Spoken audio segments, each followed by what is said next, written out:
Il tuo colesterolo LDL è troppo alto e sta iniziando a preoccuparti? Guarda questo video e ti sarà tutto più chiaro. Ciao, sono Alberto Zippo, cultore del benessere, ed oggi analizziamo finalmente questo elemento pericolosissimo, il colesterolo. Prima di iniziare, se questi argomenti sono di tuo interesse, iscriviti al canale così da non perderti i prossimi video che pubblicherò. Ora bando alle ciance, volume a palla, partiamo!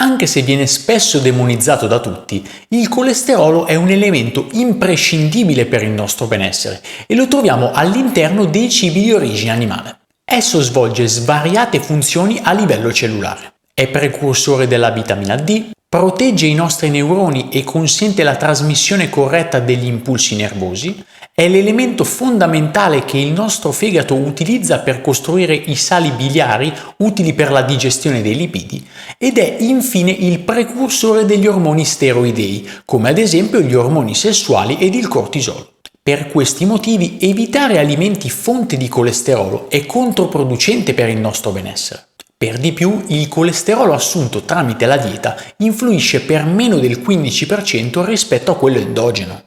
Per ridurre la produzione interna, che rappresenta più del restante 85%, vi sono alcuni metodi efficaci, tra cui ovviamente avere un regime alimentare corretto. Ci sono infatti cibi che non contengono colesterolo, ma che se assunti stimolano il nostro fegato a produrlo. Ciò avviene attraverso la stimolazione di un enzima che può essere potenziato o inibito da alcuni alimenti.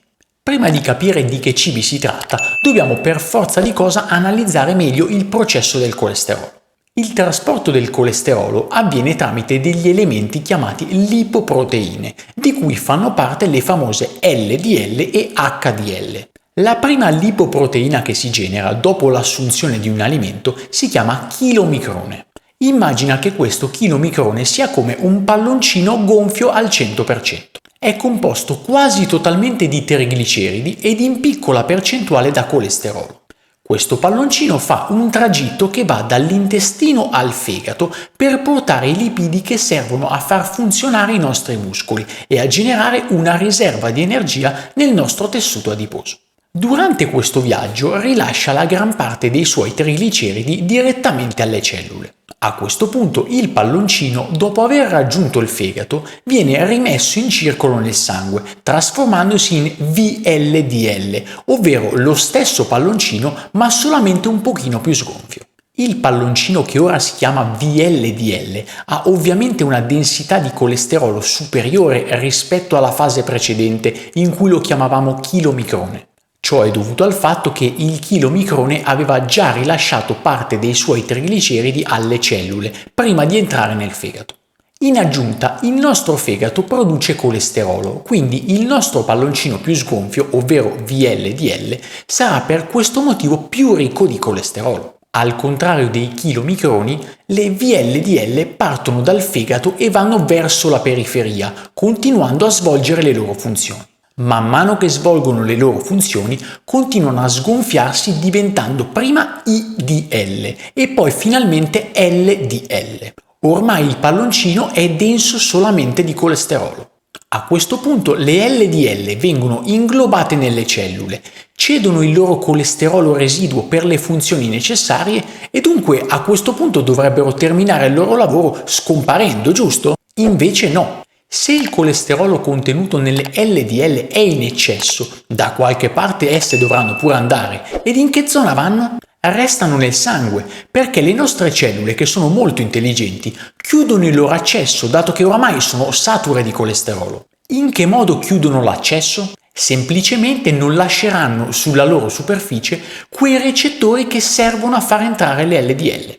Questi recettori possono essere stimolati positivamente o negativamente dai cibi che vedremo dopo. Di conseguenza cosa accade? Semplicemente che queste LDL, ormai molto piccole e dense di colesterolo, non sanno che fare e non sanno dove andare e restano dunque nel sangue. In questo modo tendono ad ossidarsi, quindi a danneggiarsi e ad attuare quel processo di aterosclerosi che noi dobbiamo assolutamente evitare. Siccome le LDL ormai sono piccolissime, il loro volume complessivo non è grande, ma la quantità di queste particelle sì. È proprio questo il problema a cui non si dà mai importanza. Ciò che viene rilevato negli esami del sangue è il volume delle LDL, ma non è questo il fattore che genererebbe il rischio cardiovascolare. È il numero, dunque l'accumulo di tante LDL piccole e dense di colesterolo ossidato a creare questo rischio. Per fortuna esiste un modo per scoprire quante LDL abbiamo in circolo, tra poco scopriamo come. Immagino però che ti starai chiedendo: Alberto, ma non hai accennato al colesterolo buono, quello chiamato HDL? Hai ragione, vediamolo subito. Le HDL sono i netturbini del colesterolo in eccesso, per questo motivo vengono nominate generalmente come colesterolo buono. Sono prodotte nel fegato e fanno il processo inverso delle LDL. Partono dal fegato vuote e quando entrano nel circolo sanguigno iniziano ad accumulare colesterolo, recuperandolo dalle varie cellule e lipoproteine che sono in circolo. In pratica servono a ripulire il colesterolo in eccesso nel sangue e a riportarlo nel fegato, che provvede poi a smaltirlo attraverso la bile. Uno dei primi indicatori di rischio cardiovascolare è il rapporto tra trigliceridi e colesterolo HDL. È sufficiente dividere il livello dei trigliceridi per il colesterolo HDL. Questo rapporto idealmente dovrebbe essere inferiore a 1,5. Se è superiore inizia ad esserci un potenziale rischio cardiovascolare. Di conseguenza, più sono bassi i trigliceridi oppure più è alto il colesterolo HDL, più piccolo diventa questo rapporto e meglio è per noi. Le HDL servono inoltre ad impedire l'ossidazione delle LDL circolanti in eccesso nel sangue, che abbiamo visto essere prima il vero fattore di rischio cardiovascolare. Siamo arrivati finalmente ad uno dei punti cardine, ovvero come interpretare i livelli di LDL a seguito di un esame del sangue. Una prima equazione attendibile è la formula di Friedwald, che è valida però solamente se il valore dei trigliceridi è minore di 400. Con questa formula puoi scoprire quanto è il tuo colesterolo LDL. Per calcolare l'indice di rischio basta fare il rapporto tra colesterolo totale e quello HDL. Il risultato dovrebbe essere inferiore a 5 nell'uomo e a 4,5 nella donna. Piccola informazione di servizio. Dopo aver modificato la propria dieta è necessario aspettare circa 6-8 settimane prima di rifare le analisi del sangue. Per quanto riguarda i valori dei trigliceridi invece basta circa una settimana. Se ricordi però abbiamo visto prima quanto sia importante evitare che le nostre LDL siano piccole ed in quantità elevate. Per sapere se abbiamo tante LDL piccole e dense basta dosare ApoB100 attraverso gli esami del sangue. Ogni LDL porta con sé una sola ApoB100, quindi più le LDL sono piccole, più sono numerose, quindi ci saranno più ApoB100. I valori ad oggi reputati normali di ApoB100 sono inferiori a 90, sopra i 110-120 iniziano a diventare eccessivi.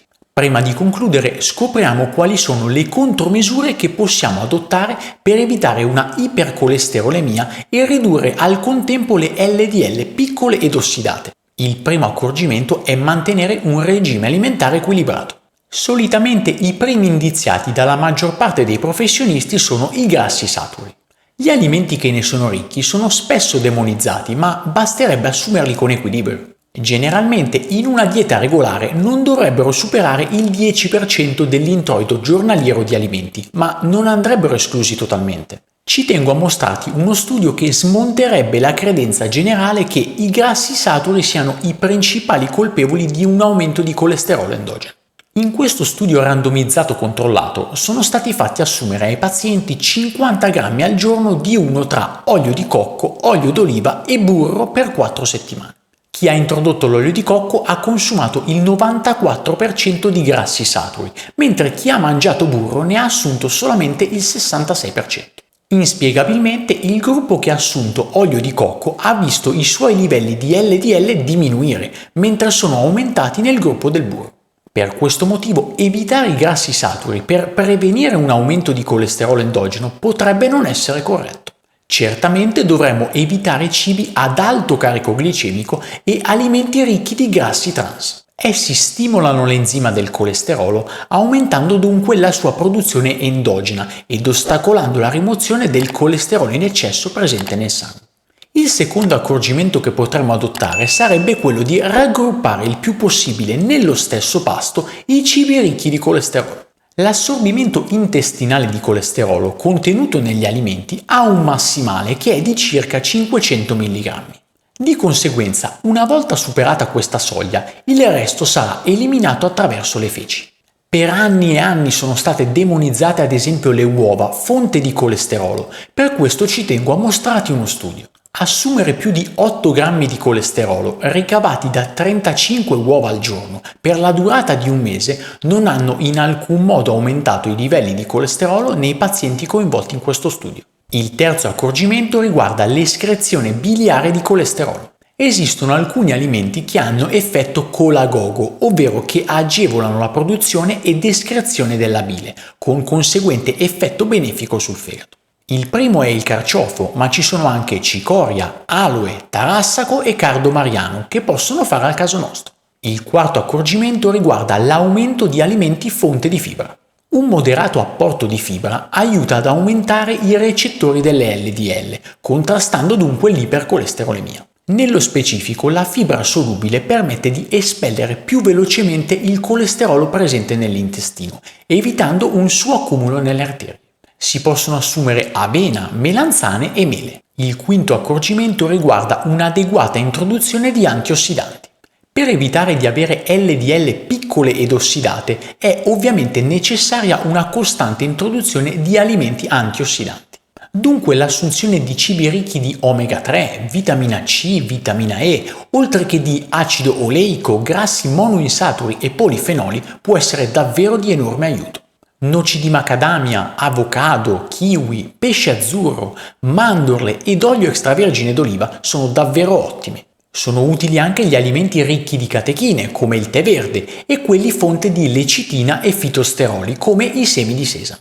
Vi sono anche altri accorgimenti utili, come evitare fumo, sedentarietà e stress cronico. Specialmente quest'ultimo è da evitare non solo per contrastare l'ipercolesterolemia. Ne ho parlato in diversi video, tra cui quello che trovi qui accanto che ti consiglio vivamente di guardare. Spero di esserti stato d'aiuto anche oggi e ci vediamo al prossimo video.